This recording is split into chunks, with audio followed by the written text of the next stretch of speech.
It's time for a little bit of science. I'm Will Grant, an Associate Professor in Science Communication at the Australian National University. And I'm Rod Lamberts. I'm a 30-year science communication veteran with the mind of a teenage boy. And today, well, we've been at the Beach Large Hadron Collider. Yeah, drinking in swimming cocktails. In fact, I'm still there. I don't know where you are. Of isotopes and science and stuff like that. So rather than giving you our regular pile of science, We've saved you something delicious. We've been squirreling away little snippets throughout the millennium, and you're going to get a bunch of those right now. It's going to be fab. enjoy. So here's a boring invention, the Brannock device. The Brannock. Oh, I love things called a device So because it could be a medical instrument. it could be. It could be something astronomical, like you're measuring Oh, you mean as in huge? your astrolabes. Astrolabia, I think is the plural. Indeed. It could be something like that. So those are all your guesses so The far? Brannock device. Is it Scottish? Is it for measuring the length of a kilt? I'm just being. Length of a kilt. A gentleman does not measure one's kilt length because it could have Implications. I don't think you get your kilt trained to the length of your dick. I don't think anyone. You don't know anything about my kilt? Okay, it's an industry standard measuring tool. Oh, You got a final guess? Any inkling? so give me the clues again. So no one's heard of it. Heaps of people have used it or had it used on them or for them. It's an industry standard measuring tool. It's been around for 100-ish years. So heaps of people know about use it. So they use If it. I without held a one name. up, you'd go, oh, yeah, of course I know what that is. It's like for measuring a cup or something like that. Like it's a cooking thing, and someone just said, "I'm going to name it." In that realm, but not at all. Okay, let's... Charles Brannock, he invented it. All right. He was born into the shoe business. His father was obviously Otis Brannock. I know you knew that, but other people may not have. He joined with another guy. They founded in 1906 in Syracuse the Park Brannock Shoe Company. And Charles went on to run it, but he went to uni first. And at uni, Syracuse Uni, he wanted to find the best way to measure the foot. Aha. So when he got into the biz, the industry standard was this, as it's been put in many sources, a primitive block of wood with measurement lines on it, I suppose, called the Ritz, capital R-I-T-Z, Ritz stick. Ritz. Yeah. Like from the hotel. They just got a stick All the from crackers. hotel. Yeah, sure. So he spent 2 years developing a simple means of measuring the length, width, and arch Girth. and girth of the human foot. So he used an erector set, which everyone who lives not in America in the 1920s has no idea what that is. A building tool that isn't Lego. I think it's... Yeah. It's like Meccano. Meccano, yeah, screws and screwdrivers. And he built a prototype of this Brannock device. In the mid-1920s, he patented it and created a company to build it. So you know those machines when you go to the shoe store? Yeah. They pop your foot in it, they slide the little thing backwards and forwards and measure the length and width. That's the Brannock device. That's it. Wow. So apparently, he dramatically, I know, it's a boring invention. He improved the accuracy of a foot measurement to about 96% accuracy. Width, girth, and arch. And if you want boring, you ready? The system, there's one sort. The system is linear. For example, the men's size is 7 2/3 inches. Each additional size is 1/3 inch longer. Width works the same way. Each width is separated by a distance of 3/16 of an inch. So what made you interested in this? Well, because I didn't know it had a name, but also what I thought was interesting, at first people went, oh, this is cool because it helps the local shoe store like more accurately and helpfully measure feet. Sure. And people got excited. But it turns out, once word got out, it got in high demand because, for example, in World War II, the army hired him to make sure boots and shoes fitted the enlisted men who were going off. So they could remotely, without having to have all these boots and try them on, kind of go, okay, this is exactly the size they need. Do you know that it might have been the American Civil War is when they invented standardized clothes sizing? Yeah. So before that, you would have Bespoke. Everyone is bespoke. You go to war and you get a tailored suit. That is... Now I'm interested. I get it. Now I want to go hand to hand. But then they were like, okay, you're a large, you're a small, you're a medium. Yeah. Like, off the rack made no sense before then. This is kind of similar. And it got to the point where there are machines now, there are Brannock devices adjusted for or tailored to men, women, athletic shoes, ski boots, children, etc., but they all have the same dimensions. what will they think of next? I don't know. Well, actually, what they did think of next. So right up until the 80s, so Brannock was getting pretty old by then, he'd go to the office every day, he'd work really hard, he took care of business. To sell more of these things. And manufacture them. And he was apparently a stickler for it should last for as long as possible. Yeah, sure. Had to be made out of metal, like he was a real stickler. Like you go to whatever shop and the shop is brand new, but they've got one of these things and it's at least 80 years old. You got a dude who goes, I hand sell shoes. It's like, or you go to Platypus online and just buy whatever you want. But apparently he said, look, people wanted to buy the company. He said, no. Even though he's getting old, his health is failing. So, no, I'm not going to sell it unless they have to guarantee the device would not be cheapened or changed. Someone who believes in the measurement of feet. The Brannock device must stay pure, must be metal, must be the same. So he died in 93. He was nearly 90. The company was purchased by a dude called Sal Leonardi. And now it is still the standard device for the footwear industry. More than 1 million devices get sold a year. Very, very little, but nowadays the new company the new owners have decided they're going to start customizing models and they might do a digital. Do you remember when I told you about the pedoscope? The pedoscope was the threat, where you put your foot in a box and get it x-rayed to measure things. Here's research you'll be amazed by. So 2019, Lego commissioned a survey. 3,000 children between 8 and 12 were surveyed from US, UK and China. And 326 parents who had children aged between 5 and 12. Mm-hmm. Almost a third of the kids in the survey said they wanted to be a YouTuber when they grew up. And 11% roughly said they wanted to be an astronaut. So YouTuber/influencer, 3-to-1 compared to being an astronaut. This is children, which kind of surprised me. Well, no. Astronauts don't get a lot of press. Yeah, but it's space, as opposed to, look, my lips have been enhanced. Katy Perry's gone to space. Like, space is kind of ruined now. Like, I mean, I love Katy Perry's, some of her songs. Her earlier work is a lot more cerebral and musically rich. I just feel, I'm sorry, astronauts, you're wonderful humans, you've done a lot of work. They haven't made it very interesting lately. You're right. Like, what do you do as an astronaut? Well, I spin around the Earth for 4 years by accident. And then I come back down and I can't walk anymore. And you know, the thing about astronauts is you have to be the most squared away person in the world whilst you're in space. And it's like... Well, as we covered in an earlier episode, pay's not great. Indeed. There's no overtime.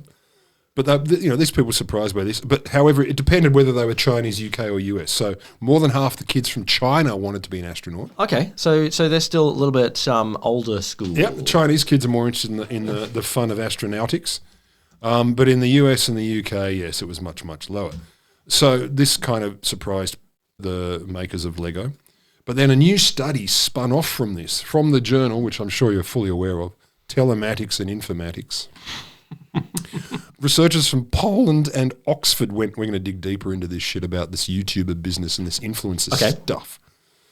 So they're particularly interested in the traits of people who wanted to be influencers. You said it was a third of kids, so I think we're beyond traits. Well, they still want to know if there's characteristics, because apparently research up until then talked about what people thought influencers were, not the people who wanted to be them. Okay. So they looked at the personality traits of 16 and 17-year-olds and their career goals and dream jobs. Yep. 800 participants, roughly half were Polish, your classic subject pool. It's a place. The other half were United Kingdomites. They flung a bunch of questions at these teens about their career goals, their dream jobs. And they also gave them questionnaires that measured, the big 5 personality traits. The positive ones or the negative ones? They're just traits, man. We don't judge here. Okay, what are they? We've never been judgmental here. No, but there's the big 3 negatives. No, the big 5 has been around since even I was studying psych back in the 1800s. Openness, conscientiousness, extroversion, agreeableness, and neuroticism. Openness and agreeableness. That's you, right? All right. William Open Agreeable Grant. So these are the big 5. These are classic throughout psychology all over the world. This is not controversial in the psychological realm. But they also measured how histrionic or dramatic these people were. Okay. So I'm going to give you the hypotheses and shock you with the results. Yep. Hypothesis 1. Remember, we're talking about characteristics of people who want to be influencers in their careers. These are teenagers. Does this include podcasters? No, podcasting is a noble profession with a deep and rich history. And also, my God, the number of houses we've been paying off. This guy, man, this guy. Serious scholars here. Hypothesis 1. Extroversion is positively associated with motivation to become a social media influencer. No. Hold fire. because this is controversial, right? Yep. Hypothesis 2, openness to experience is positively associated with motivation to become a social media influencer. Shocked. Narcissism is positively associated with motivation to become a social media influencer. Histrionic personality, the tendency to being dramatic, also they hypothesize is positively associated with motivation to become a social media influencer. Which hypotheses were correct? The answer is yes. Every damn one. Yeah, okay. Every fucking damn one. Okay. Shocked. Okay. Shocked, I tell you. When do I get to critique this study? Whenever you want. All right. No, you finish your bits and I'll... I just love that.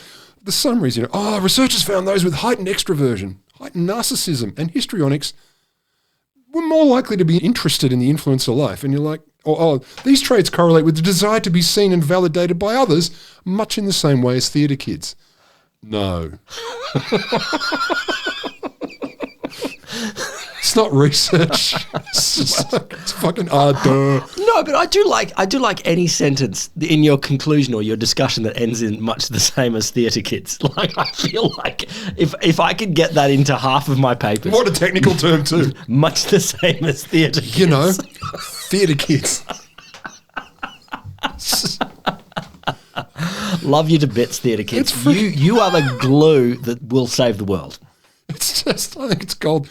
And apparently there's been quite a bit of research on how audiences perceive the personalities of such folk, but not about them themselves. But they also note at the end here, it's, look, to become one, wanting to be one and to become one is not exactly, a slam dunk. If you want to be one, that doesn't mean you can be. Yeah, I can understand that you can psychologize this. You can. In the same way as you could psychologize a whole range of professions. We know that people who want to be CEOs or presidents may have more narcissism. They may maybe hints of sociopathy. Exactly. They might be sociopaths and psychopaths. So that there are trends in professions all the time. I don't doubt if you look at nurses, for example, there will be a tolerance. Sociopathy? No, unlikely. There will be a tolerance for the grossness of other people, but there will also be desire for. But I just think this idea, a third of people want to be influencers. That's a profession that they see perhaps more than a lot of other professions. So it's not that surprising. Yeah. But also it's a profession that we see the very heightened version of them. The ones that are the most successful, who are doing a lot of world travel, going to interesting places, doing interesting things, talking to interesting people, whatever it is, and trying out cool products. So it's not surprising. Oh, of course, when you want to. And in fact, it's not that far off, the Katy Perry going to space, that influence... the edge of space. So they will be doing the things that astronauts aim to do. It's just that astronauts have to do all of the shit hard work. The work, yeah. And not saying influencers don't have to do work. They do. I don't. Different doubt. Kind of work. They do hard work, but I think it's not that surprising. Nothing about this is surprising. Like I read this and thought, seriously, you did it. I get it. Not all research has to be revelatory, but this really is like, what's the reverse of revelatory? I mean, it's just like it's the journal of no shit Sherlock. Yeah.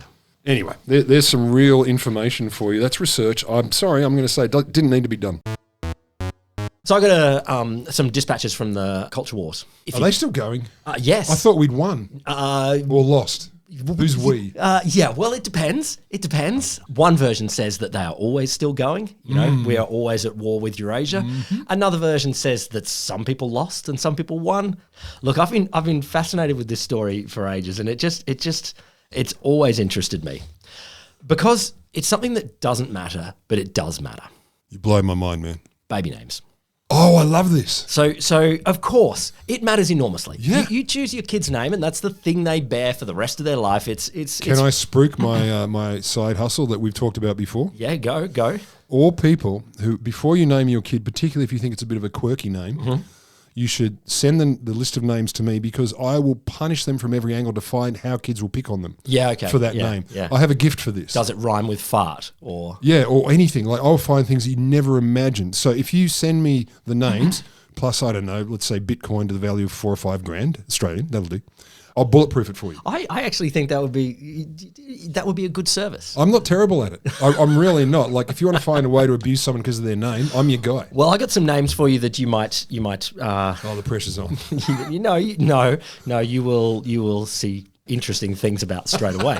What I was interested about is there's a couple of things going on in the world in terms of baby names. Now, as I said, they matter enormously to the kid. That's the thing that you bear, but they're completely arbitrary. It's like parents reach from the culture, reach from their brains, and just go, here you go. The movie they just saw, whatever.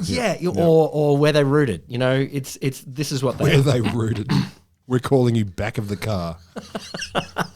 Parents were away. I've got one that's not far from back of the car. It's not back of the car. Oh god! But I don't doubt there have been. Condom broke. But the first stat that I just wanted to point out is that throughout the 20th century, and this data is from the United States, but some of the other data I'll draw from comes from France and from Russia and some other countries. But in the 20th century, there was a sort of homogenization of names. Yep.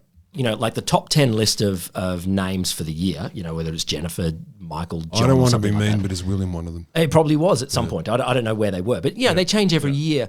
But most kids would have a name that was from the middle, like that you'd get heaps of people. Like if John's the most popular name, you're getting 80 or 90% all come from the sort of the most common names that you've got. Regression to the mean, but with names. Yeah. Yeah. By the 21st century, it's reversed.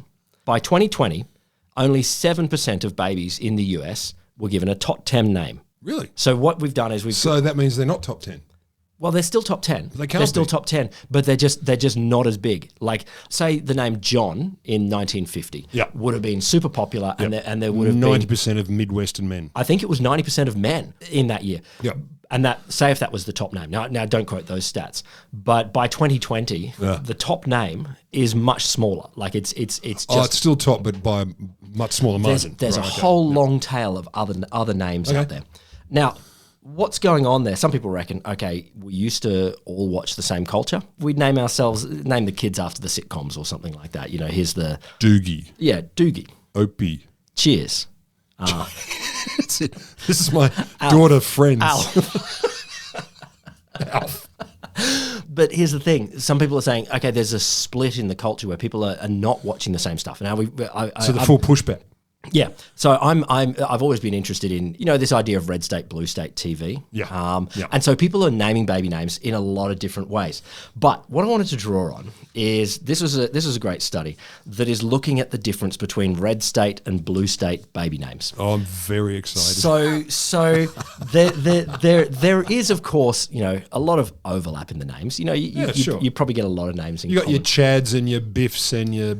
You might not. Brittany. But this study looked in particular at particular names, the most common names for boys and girls in red states versus blue states. This century, like recent? Yeah, recently. Yeah. So this study was 2024. Okay. So in the last few years. Now, there's some things that you wouldn't guess. So first of all, the blue state names are far more traditional. The blue state names. Interesting. Like the names that you're getting here. So you're left-leaning technically. Technically left-leaning. So these are states that voted Democrat, much more traditional. So they're choosing time-honored names from historical, religious, traditional sources. Ezekiel. Yeah. So, the name that was most common in blue states and least common in red. Cadwallader. No, it's Moshe, which is a Jewish name. Moshe. But then you get a bunch of other religious names, and here you can guess why. Rachel. Muhammad, Yusuf, but then you get other names like Santino and Kieran and things like that. So these are in the boys. In the bluest girl names, that pattern's a different pattern. We'll come to that in a sec. In the red states, yeah, I'm very excited. Far less care for tradition, and in fact, so in the blue states, 70% of the top names are from the Bible or the Quran or saints and religious figures. But in the red states, they're from like instruction manuals for fixing your ute. It totally is. It totally is. So red state tires. Well, not far off. Gearbox. So what do we got here? These are the most popular red states. This is my boy Antawoke. Cohen, Baylor, Stetson, Tripp, Sutton, Briggs, Gunner and Baker. Gunner, but I didn't. Like these the red state names, they're turning surnames into first names. I was going to say surnames, yeah. They're picking gender neutral choices, which is what the fuck? Which is weird. Their names are far more gender neutral. Do they know that? Not yet. Or do they just don't realise? They're Not kind of yet. like, we don't know. We picked 3 names that could work. They red state names, you'd be surprised, have given up on spelling. Like they have a whole bunch of different ways of spelling things. A lot of references to guns and military names. Like I think Remington and Navy were in the Navy. We're in the top 25. This is my boy M16 for girls. There's a lot more like in the girl names. There's a lot of reference. I wouldn't mind being called Kalishnikov. Kalishnikov. Because it also sounds intellectual as well as a self-loading repeating rifle that can murder heaps of people at once. And they'd call you Kalish. But while I was looking through this, I was like, oh, you know, this is only baby culture war. This is America splitting into red state and blue state names, and they're choosing different names. Yep. Like the red states are choosing these, these sort of non-traditional but tough and different spelling. And I'm Gunner, I'm Walker, I'm that kind of stuff. Yeah. And Punch would be. My name is Height. I am strong. I am Girth. Well, the blue states are choosing traditional names.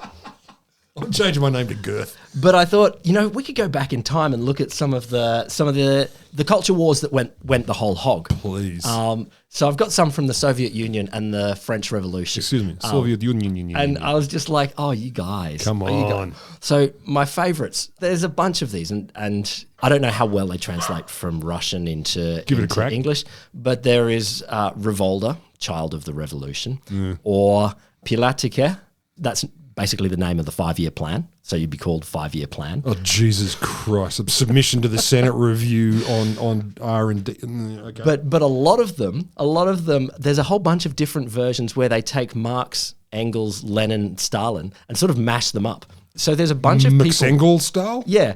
There's 67-year-old Mels Yusufov. He's from Kazakhstan. Mels is short for Marx, Engels, Lenin, Stalin. That kind of makes sense. Come on, Could be man. worse. Well, it could be worse. There's Marlin, which is a combination of Marx and Lenin as your first name. Marlin is the brother of Harlan from I Love You to Death, an excellent 90s movie. Mar Englin, Marx, Engels, and Lenin, very popular in Albania in the 1950s. Sure. There's also Melsit, short for Marx, Engels, Lenin, Stalin, Enver, Albania's leader, and Tito. It's like, Tito. Come on, It's good man. to get a look in. Come on, man. But I had to go back to the French Revolution because they went mad for names. I think because, like, up until 1792, there were religious traditions for naming. It came out of the, you're named for a saint or something like that on the day you were born. 1792, the day before they abolished the monarchy, they said, let's get rid of names as well. You can name yourself whatever you want. Just go out there. And so people just went fucking mental. People all over France were just going mad. This baguette gauloise de Seine. I am called French. Well, you can guess there's some straightforward ones. Like there's people that are naming like heroes of the revolution. There's a child martyr called Joseph Bara. So a lot of people are calling themselves Bara. Yeah, okay. Or Brutus after the ancient Roman politician. Egality, liberty, egality. And there was a bunch Actually called that? Yeah, people call themselves Egality. Is that a boy or a girl's name? I'd say that's a girl, but I think it could be both. That's gender neutral. I don't mind. I'd take the name because you could call me Eagle. Eagle. Egality. Eagle. I should be called Eagle. There's some long ones. Amor secret de la patria l'an-trois. Sacred love of the fatherland in the year 3. It's a fucking sentence. In the year 3. Like Jesus Christ. Well, look, specific. Like, they're never going to be like, my God, I can't believe that's your name too. What a coincidence. There was Decade, which is named for the 10-day week. They had a 10-day week for a little while in the French Revolution. And so No, we don't do decimal for weeks. But I did like La Grenade, which is for the grenade. Like, hello, my daughter, La Grenade. So you could call them Boom Boom. Mort aux aristocrats. Kill the aristocrats. Like, who gives their kid that name? Like, it's also very long. Do they bang it all together to make it one word? Or is your name literally 3 words? I don't know. Mort aux aristocrats, is it like my first name is 3 Yeah, words? but maybe you shorten to Morty or something like that. Morty. I don't know. But if you have to write it on your birth certificate, driver's license, or whatever they did back then, so those 3 words, that's all your names? Like, no, that's my first name. Could be. Yeah, well, it's not your last name, so it's got to be. It's difficult. It's a long first name. So there's many, like these American ones. Hyphenate There's them. Kaylee and Annabelle and all Which those. is nowhere near as long as So we Mort used aux to- aristocrats. And it's also one word. So look, there you go. I'm waiting for the full culture war where people are start naming their kids, death to the liberals. Fuck capitalism. Fuck capitalism. Name your kid fuck capitalism. You're not allowed though. I think you get a hat. I will send you a hat. Do you know what? I'll fucking make you a hat. I will make you a hat. You tell me how big it is. You show me the size of your noggin, and I'll make it out of my own body hair. But there is a good side to this. Which of it wasn't good already? No, there's an interesting study in France recently.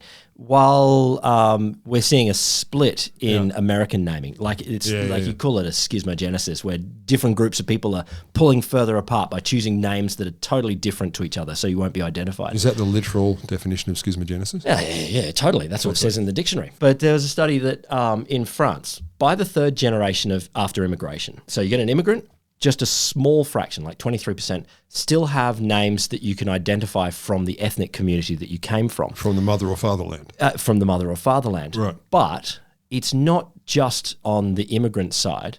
It seems that both immigrants and natives are deliberately choosing what are called sort of like international names. Right. Right. There's an example. Sarah is a great one. Sarah... Very Jewish, right? Well, there's a long tradition in the West, and I think there's Arab traditions. I think so. It's a name that transcends a bunch of different ethnic groups. Yeah. So there's a list here like Mila, Luna, Sarah, Yanis, and I think that's an example around the world of people deliberately choosing names that would mitigate cultural differences and move not move apart, but move together. I have to say, sorry, this made me think of a very good buddy of mine. His mum's Czech. Yep. And they were having their first child, and his mum said, I've got a few suggestions for the names, and his mum's a very emotional... So his mum, not the baby's mum? Yeah, his mum. He's the mother of the father of the child. Yep. This kid's growing up in Australia. And, the parents or the parents-to-be had their names, but then the mother said, why couldn't you give him a nice name like Julius?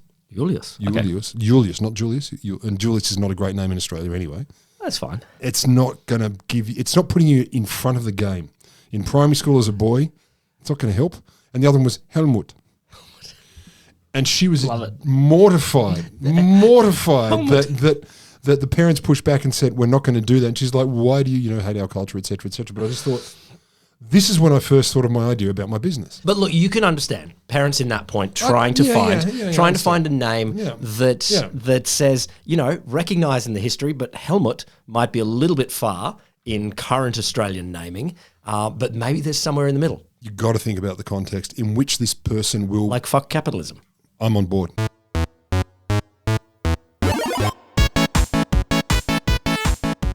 Well, that was your little bit of science for the week. Your holiday edition, your special by the pool wearing a bikini edition. But because you're on holiday, you know that you still have the power to give us the rating that you need to give us. Yeah, 7 stars on every app, even things that don't do podcasts. Yeah, go out there and rate it on like a recipe app. And Uber and Yelp. Is it Yelp still a thing? I think so.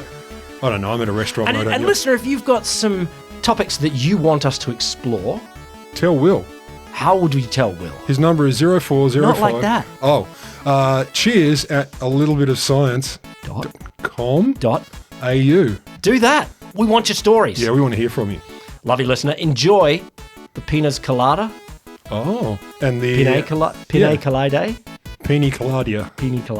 Of the clay. Pina coladi.